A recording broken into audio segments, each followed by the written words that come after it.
Hi guys, my name is Prabhas Naik. Welcome to my channel that name is Bank Guarantee Master Tips. Guys, now I am going to start another topic that name is retention money bank guarantee. Retention money bank guarantee, it is the part of the performance bank guarantee. It part of the performance bank guarantee. ये retention money bank guarantee होता है क्या? Retention means hold. Retention mean hold करना. It is the part of the performance bank guarantee. First point. Second point क्या बोल रहा है? After the completion of work some percentage of final bill value of contractor, bidder or tenderer is held by the beneficiary.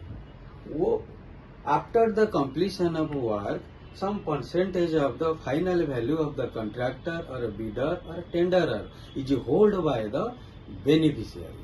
वो ये बोल रहा है अगर जब काम कंप्लीट हो गया है, कॉन्ट्रैक्टर ने पेमेंट के लिए फाइनल बिल बेनिफिशियरी को भेजता है, रेज करता है. उसी टाइम क्या करता है बेनिफिशियरी ने? क्या करता है? सम परसेंटेज होल्ड कर देता है. ये होल्ड क्यों करता है ना? फॉर फ्यूचर लॉस और damage of completion of work. जब बेनिफिशियरी होल्ड इसीलिए कर रहा है कि फ्यूचर में कोई जो कंस्ट्रक्शन किया शायद कुछ डैमेज हो जाए, कुछ लॉस हो जाए, उसको रिकवरी के लिए वो क्या करता है? कुछ परसेंटेज होल्ड कर देता है. कंप्लीशन ऑफ वर्क, जिस डेट से कंप्लीशन हो गया है काम, उसी डेट से 3 महीना हो कि 4 ईयर हो, जो भी है उसका कमिटमेंट गारंटी रहता है कंस्ट्रक्शन वर्क का.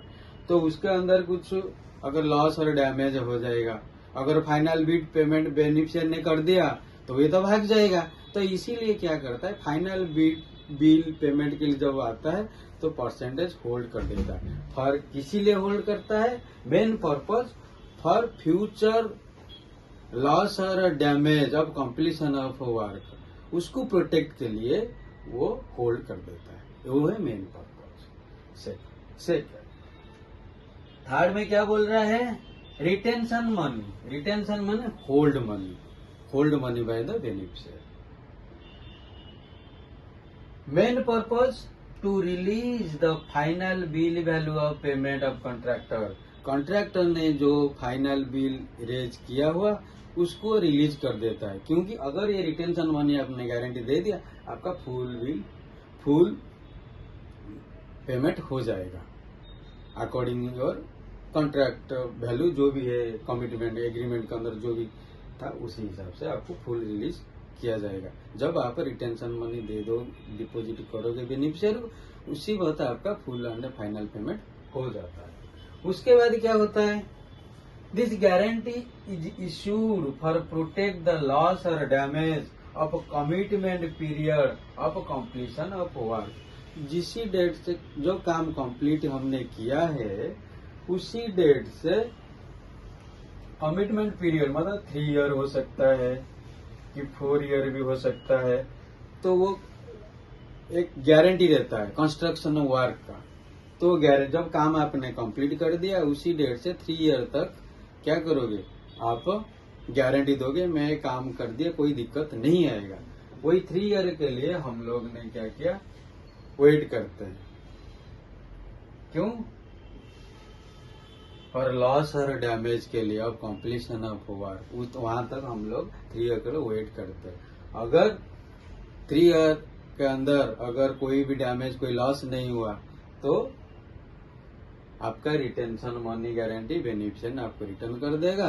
अगर आपका ओब्लिगेशन फुलफिल नहीं हुआ, कुछ लॉस हो गया, कुछ डैमेज हो गया, फिर वो बीजी इन्वोक हो जाएगा. ये है उसका मेन पर्पज, रिटेंशन मनी. आया समझ में? Main purpose. ये जो पॉइंट मैंने डाला है ये पॉइंट इम्पोर्टेंट पॉइंट. पहला चीज कुछ सम परसेंटेज होल्ड करता है. सेकंड में क्या करता है? फाइनल बिल पेमेंट रिलीज कर देता है. तीसरा में क्या करता है ना, वो वेट करता है, जो गारंटी पीरियड रहता है, जो कमिटमेंट पीरियड रहता है डैमेज और लॉस के लिए, तो वो होल्ड करता है। अगर लॉस और डैमेज नहीं हुआ with in the commitment period, फिर क्या होता है, तो रिटेंशन मनी और गारंटी रिटर्न कर देता है बेनिफिशियरी ने। किसको? बिडर, भी कॉन्ट्रैक्टर, जो भी टेंडर जो भी है। उसके बाद अगर कुछ लॉस की डैमेज हुआ तो फिर क्या करेगा, क्लेम करेगा, इन्वोक हो जाएगा। यही है retention money guarantee.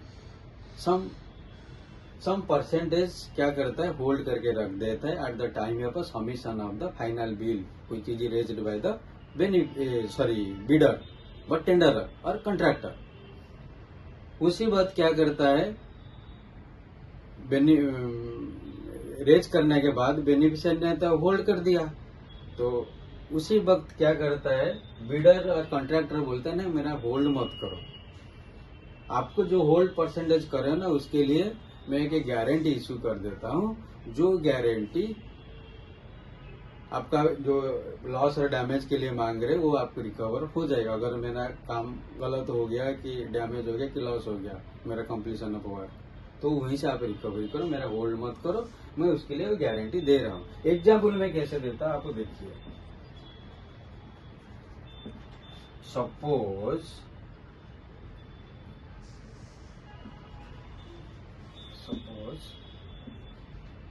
Bill value, final bill value 100 CR, hold कितना करेगा, 5% ऑफ होल्ड करेगा, 5%, कितना, 50 लाख,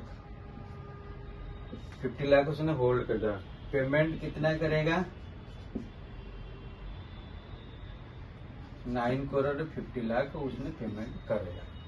ठीक है, जब इसमें 50 लाख होल्ड कर दे, जब ये 50 लाख का बीजी देगा, रिटेंशन मनी बीजी देगा, मनी गारंटी देगा, तभी ये क्या करेगा, पूरा वो फुल पेमेंट करेगा 10 CR।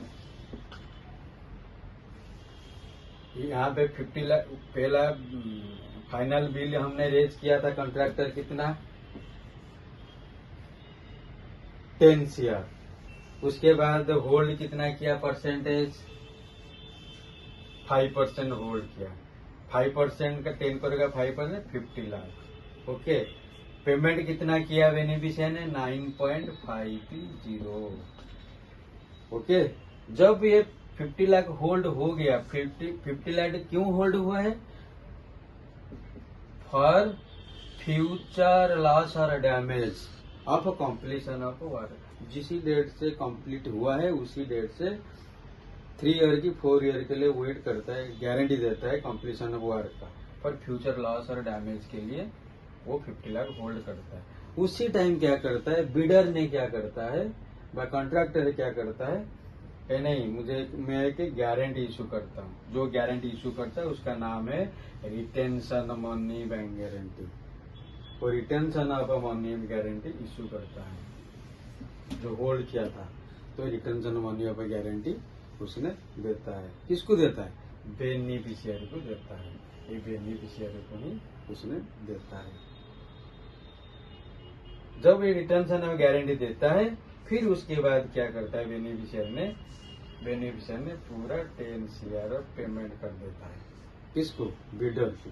यही है उसका process, retention money guarantee. Guys, उसका अंदर कुछ कंफ्यूजन, मेरा डिस्क्रिप्शन में मेरा कांटेक्ट डिटेल है, आप मुझे कांटेक्ट कर सकते हो।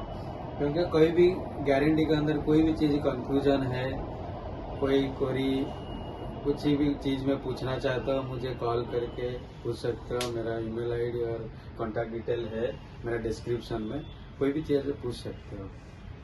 Okay, thank you guys.